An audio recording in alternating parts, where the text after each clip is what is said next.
Asal-muasal jin. Jin diciptakan dari api, sesuai firman dalam Al-Quran, dan kami telah menciptakan jin sebelum Adam dari api yang sangat panas. Quran Surat Al-Hijr ayat 27.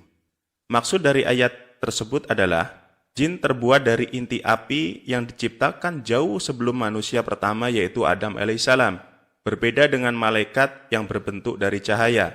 Dalam sebuah hadis diterangkan bahwa malaikat diciptakan dari cahaya, jin diciptakan dari nyala api, Adam diciptakan dari apa yang telah ada pada kalian.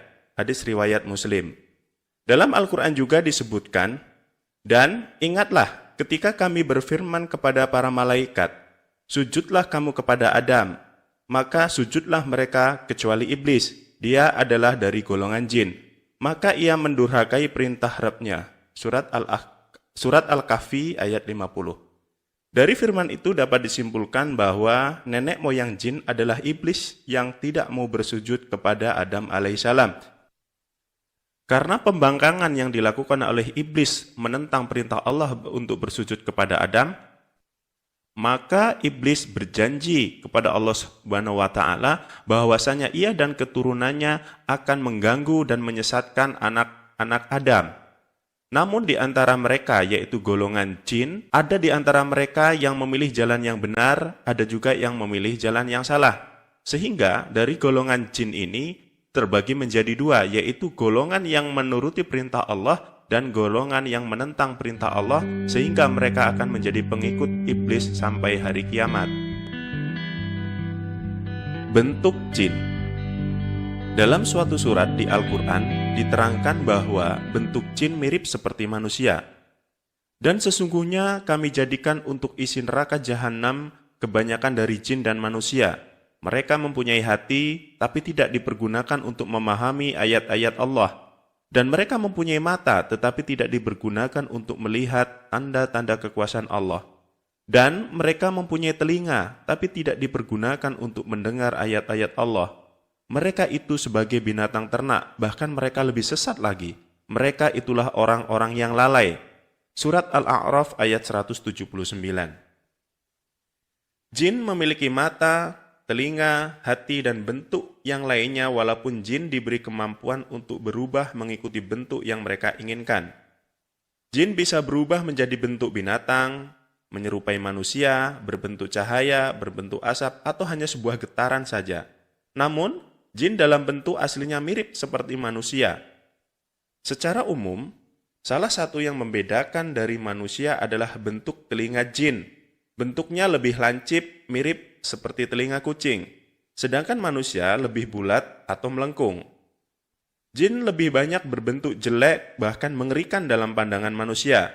Hal ini disebabkan karena karakter jin yang suka menentang, pembohong, menyesatkan, sehingga sifat ini membentuk jin menjadi buruk sesuai dengan karakternya. Namun, sebagian juga memiliki bentuk yang bagus dan rupawan, terutama adalah jin yang muslim atau jin yang mengikuti perintah-perintah Allah. Walau jin muslim juga banyak yang bentuknya buruk namun sifatnya cenderung lebih baik. Makanan jin. Allah selalu memberikan rizki pada tiap makhluk dengan bentuk yang berbeda sesuai alamnya. Tak terkecuali rizki untuk golongan jin. Makanan jin dibagi menjadi dua asal. Yang pertama, makanan asli dari alam mereka sendiri. Yang kedua, makanan dari alam manusia. Makanan dari alam jin beraneka bentuk seperti makanan manusia, seperti buah, sayuran, dan biji-bijian. Makanan ini pun ditanam seperti halnya manusia bercocok tanam di alam mereka. Jin yang suka makan dari bahan di alamnya sendiri biasanya adalah jin koloni, yaitu jin yang berkelompok membentuk suatu komunitas, baik seperti desa atau kerajaan. Jin juga mengambil makanan dari alam manusia, seperti tulang, buah, kotoran, bangkai, dan wewangian. Serta jin juga suka ikut makan bersanding dengan manusia saat manusia makan. Dan bila manusia makan dengan menyebut asma Allah atau berdoa ketika akan makan, maka jin akan menjauhinya dan tidak ikut makan kecuali mereka menunggu sisanya waktu dibuang menjadi sampah. Dalam sebuah hadis disebutkan, tulang dan kotoran merupakan makanan jin. Keduanya termasuk makanan jin. Aku pernah didatangi rombongan utusan jin dari Nasibin dan mereka adalah sebaik-baik jin. Mereka meminta bekal kepadaku, lalu aku berdoa kepada Allah untuk mereka agar tidaklah mereka melewati tulang dan kotoran, melainkan mereka mendapatkannya sebagai makanan. Hadis riwayat Bukhari. Makanan seperti tulang, buah, atau makanan manusia tidak dimakan secara fisik, melainkan diambil saripatinya. Makanan itu memiliki dua bentuk, yaitu secara nyata adalah mineral atau zat yang dibutuhkan tubuh manusia untuk berkembang. Dan bentuk kedua adalah saripati imateri tak tampak yang berbentuk seperti aura tubuh manusia yang dapat diserap oleh para jin. Tempat tinggal jin. Jin dibagi menjadi 3 jenis sesuai tempat tinggalnya, yaitu jin yang hidup di daratan, jin yang hidup di air, dan jin yang hidup di udara atau jin yang bersayap. Dalam sebuah hadis disebutkan, jin itu ada 3 kelompok. Kelompok pertama jin yang bersayap, mereka terbang di udara. Kelompok kedua jin yang berbentuk ular dan anjing. Dan kelompok ketiga jin yang suka bepergian dan berpindah-pindah tempat. Hadis riwayat Hakim dari Abu Sa'labah dan Husyaini.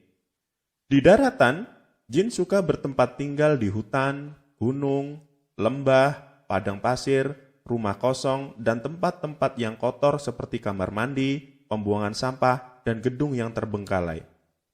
Jin juga tinggal bersama manusia di rumah. Bagi jin muslim, maka tempat tinggal mereka di atap rumah. Walau tinggal bersama manusia, jin muslim ini tidak pernah mengganggu dan tidak pernah menampakkan diri. Jin kafir lebih suka tinggal di toilet atau di tempat-tempat najis karena mereka suka makan kotoran yang terbuang di tempat itu. Jin yang tinggal di air meliputi laut, sungai, danau, atau rawa-rawa. Jin jenis ini lebih banyak berbentuk binatang seperti ular, hewan melata, atau hewan-hewan laut lainnya. Jenis ini sering juga disebut sebagai bangsa siluman oleh manusia. Jin yang tinggal di udara adalah jin yang membuat koloni di antara langit dan bumi. Mereka suka tinggal di atas gunung yang memiliki awan, suka tinggal di tempat yang tinggi, dan mereka memiliki sayap. Sehingga mereka bisa terbang bebas ke sana kemari. Sebagian jin bersayap juga ada yang membentuk koloni di atas awan, atau manusia sering menyebutnya dengan sebutan marakayangan.